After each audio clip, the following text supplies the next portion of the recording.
Station. This is Feridun Hamdalapur at the University of Waterloo here with students.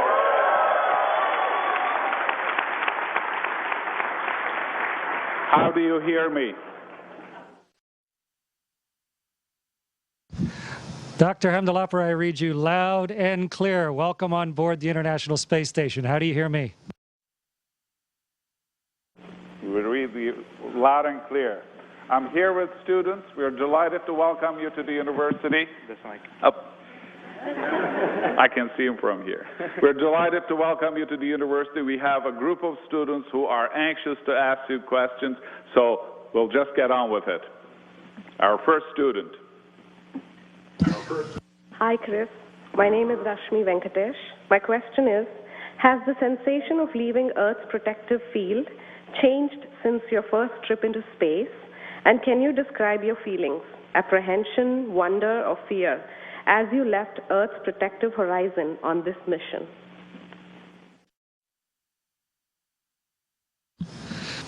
Rashmi, I've been so fortunate to have flown in space not just once, but 3 times, and on different spaceships, and this time to be able to stay for months and months.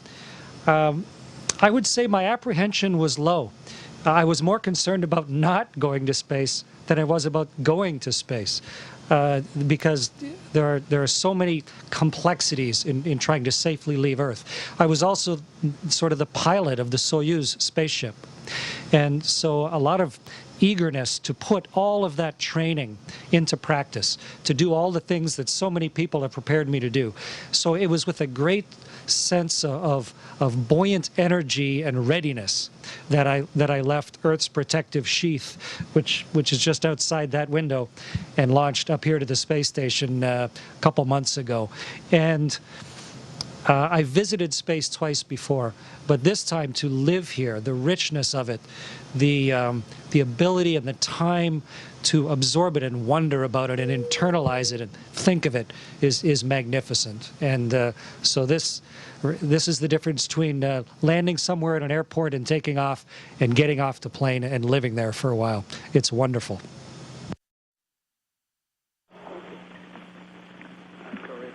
Hi, Chris. My name is Andrew Robertson. I'm fortunate to be involved in the University of Waterloo research that is examining the deconditioning effects of spaceflight that are similar to accelerated aging. My question is, can you tell us about some of the exercise and other countermeasures used throughout your mission which help to minimize these changes and prepare your body for a return to gravity? Thanks, Andrew. There are, of course, as you well know in your studies, a lot of changes. Everything, some very obvious, the fluid shift, my extremely skinny calves that I have right now because of there's no gravity pushing the fluids into my legs. Some of them are very subtle. My eyes sting a little more up here because they don't drain ever. So you kind of have more a sheath of tears in your eyes more often. You can still cry in space, but the tears don't fall. And so there's subtle things as well. But the biggest ones, the ones we have to worry the most about, are preparing ourselves for coming home and preparing ourselves to be strong enough if we have to go outside and fix something. And as you mentioned, we use countermeasures. The 2 big ones we have are cardiovascular, and we have both a treadmill and an exercise bicycle. And those get our heart and lungs working and the blood coursing. And then the other is resistive exercise. And of course, you can do 10,000 push-ups up here because there's no up. But we have a device, a resistive exercise device, where you're pushing actually against big cylinders that if the air pulled out of them like a vacuum, so you get a nice linear push against them. And it's a lot like lifting weights. And every single day we spend 2 hours on those pieces of equipment. The rest of it, we just float around, and you can be as lazy. I mean, I don't even have to hold up my head up here. But for 2 hours a day, we work hard. If I can get myself back down and, oh, I'm falling all over. I'm right up close. For 2 hours a day, we work hard to keep our bodies in shape, to keep our muscles strong, so that if we have to go outside on a walk, we can operate the spacesuit. And when we land back on Earth again, we'll be able to walk and our bones will be strong. Hi, Chris. My name is Amber Nicholson. My question is, with your unique vantage point in space, are you able to see any evidence of environmental degradation on our planet? Hi, Amber. We sure are. Some very visual examples like the Aral Sea, which because of irrigation changes, an entire inland sea is basically dried up to nothing. And from the first astronauts who flew and took pictures of it to us taking pictures of it now, the difference is striking. All the major cities of the world, the really big ones, normally are gray smears. The big city, Mexico City, LA, the cities in China, just because of the smog and pollution they create, and you hardly could even see them, and they have trouble looking up at the sky as a result. So you see that, and we also see the glaciers, and we've been taking a lot of pictures in Patagonia of the glaciers as they exist right now, and compare them to historic photographs. So and when there's a volcanic eruption and we look at the horizon, you can see the particulate in the upper atmosphere. So it's a wonderful vantage point for long-term monitoring of the Earth's atmosphere and the health of the planet on the surface, yes. Hi, Chris. My name is Sakshi Jain. My question is, in March, you'll take on the responsibility of commanding the International Space Station. How are you preparing for this role, and how will you handle the stress that comes with the position?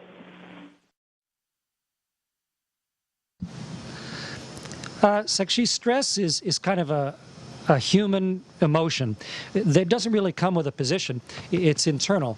And the way I try and avoid stress. And the way I avoid it is to try and never be in a position where I don't know what I'm doing or where I'm asked to do something I'm not qualified for. So in truth, I started training to command the space station when I was 14. I was in the Air Cadets and I went to a junior leaders course, and they taught me the basic precepts of leadership at 14 years old as a young Canadian. And since then I've watched leaders, and you can learn something from every leader. You can learn a lot from the bad ones and a lot from the good ones. And I've also, through the military and then in my 20 years as an astronaut, been given increasing opportunities to manage and to lead people. And that all put me in a position where I could get assigned to command a spaceship. And now I've been training and preparing for that for about 4 or 5 years, working with the people on the ground and on the crew, preparing myself, thinking through everything that might happen, so that when the time comes, not only am I not stressed about it, but I'm eagerly looking forward to it. This is something I've really worked hard to be prepared for, an unprecedented opportunity personally and professionally and nationally. And I'm just really pleased that I'm in a position and really happy to have the chance to pick up the reins here in about a month. Hi, Chris.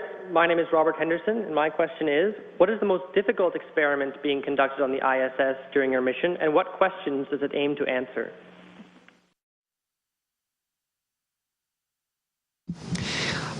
We're running, I think, Robert, about 130 experiments on board. Difficulty is probably the ones that, that affect us personally. Some of the complex ones are running on their own. I set up and ran Robonaut today, and the alpha magnetic spectrometer is running. But one from the University of Waterloo, there's a Canadian experiment running down here in the corner that I'm taking care of. One from the University of Waterloo has some complexity to it. I think Dr. Hewson was talking to you about it. But we take these leg cuffs, and I'm going to float the microphone. We take these leg cuffs and have to put them on our upper thighs here and get it all just right and attached, and then pump them up, and then when everything's just right, we have all the medical data attached to our body, then release them, and it's almost the same as coming from weightlessness and suddenly putting gravity back, so that the blood that was trapped now suddenly can flush down into the legs. And it takes a lot of setup, of course, to get all of the biomedical sensing equipment attached to our body, and then get all the all the parameters. I mean, Dr. Houston and his team have been working on it for years to get to the moment where I can get all this equipment set up, running properly in the right position, and then have my body go through this sudden change so that then we can study how the body regulates blood pressure, how it regulates the blood flow, and use that, of course, for astronaut health, but also for the health of everybody on Earth who has blood pressure regulation problems. So one like this with a lot of equipment, they have a lot of complexity, but also they have a lot of benefit. Hi, Chris. Hi, Chris. Hi, Chris. My name is Alex Lee, and my question is, how does internet work on the ISS?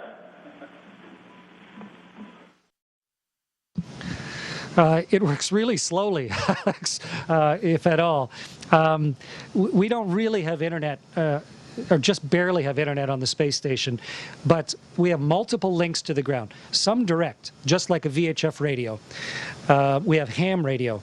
But we also have high data rate communications through different bands of the spectrum, not just VHF, very high frequency, or UHF, but we also have S-band and KU band.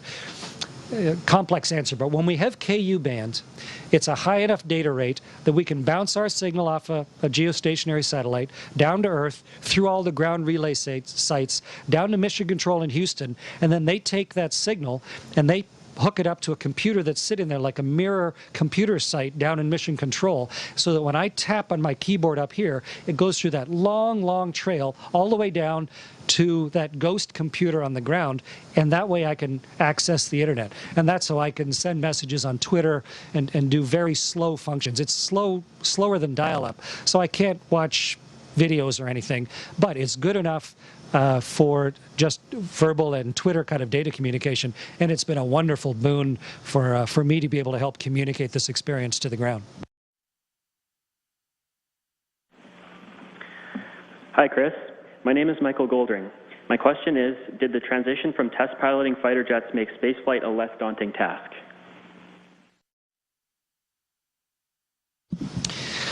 Yeah, astronauts come from a lot of different backgrounds. I was an engineer. Of course, I was an engineer at the University of Waterloo. I was a fighter pilot, and then I went to test pilot school, and I worked as a test pilot for several years. And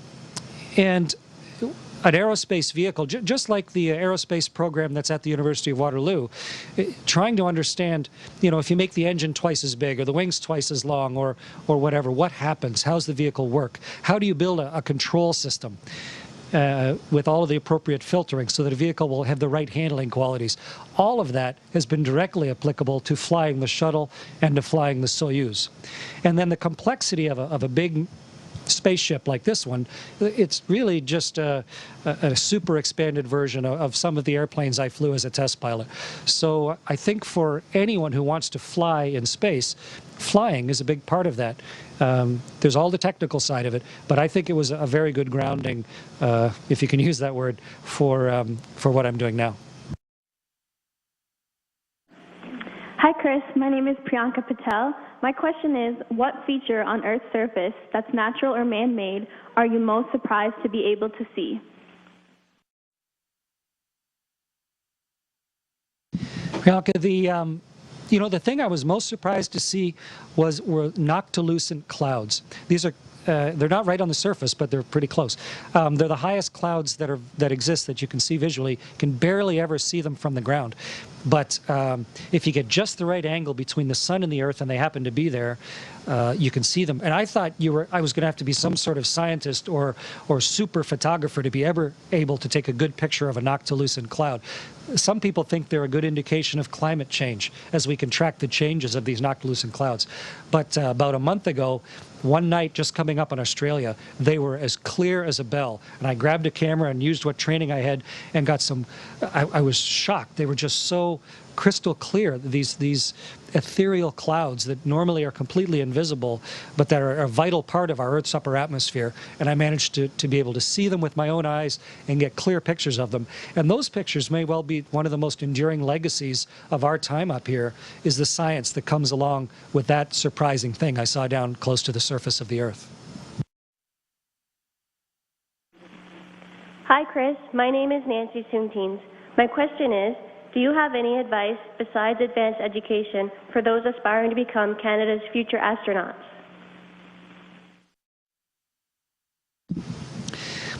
Hi, Nancy. Yes. In fact, you should ask Jeremy after, because Jeremy asked me that same question about 14 years ago or 13 years ago. Number one is you need a healthy body, because we don't want to take a big risk on health up here. So not only, hopefully, you're born with a body that's healthy enough, but also you need to take care of it. So you don't have to go crazy, but exercise enough to stay in shape and don't eat bad things and keep your body in shape. Number two is an advanced education.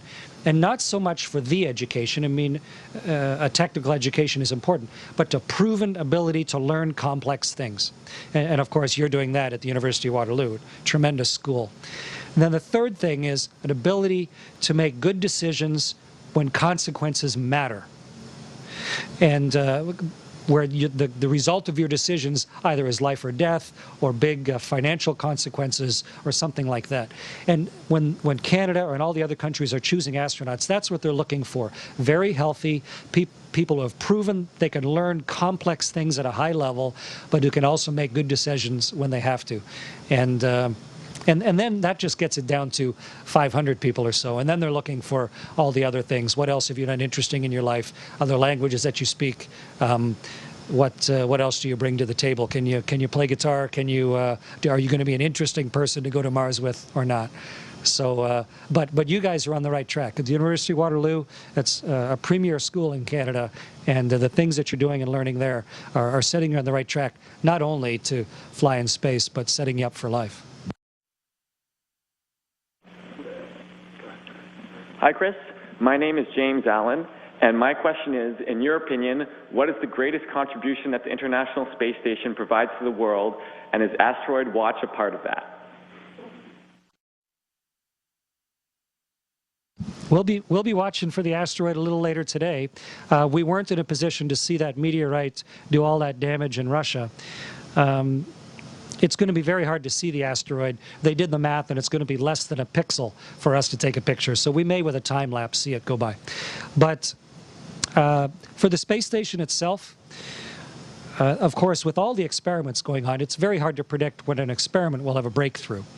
But I'm hoping that over its 20 or 30-year life of the station, from way back in in 98 when it was first launched,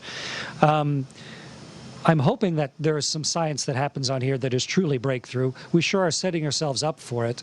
Mounted to the top is the alpha magnetic spectrometer, which is collecting matter and antimatter and high energy particles from the universe, trying to understand the fundament of what the universe is made of, studying the human physiology that you can't study on Earth when you take away gravity. But one of the main legacies may be that when one of you goes to Mars, you will be on a spaceship that has functioning pumps, is made of the right material, has a closed environmental system, recycling water and air, has all the systems that work. The hull is made of the right metal, all of those things because of what we learned here on the space station. When the first people sailed out of sight of land, it wasn't their first trip. They had sailed and learned how to build space sailing ships, what oakum you needed, how the sails should be built, how do you keep people healthy on a long sailing voyage before they ever started leaving sight of land. And they owed their legacy to the early sailing ships. And for those of you that leave Earth to go somewhere else, you're going to owe your legacy to both the science and the engineering that is the International Space Station. Hello, Chris. Ian McKenzie. I'd like to thank you on behalf of the University of Waterloo and particularly the students who participated in this event today, and we look forward to seeing you at the University of Waterloo in the future.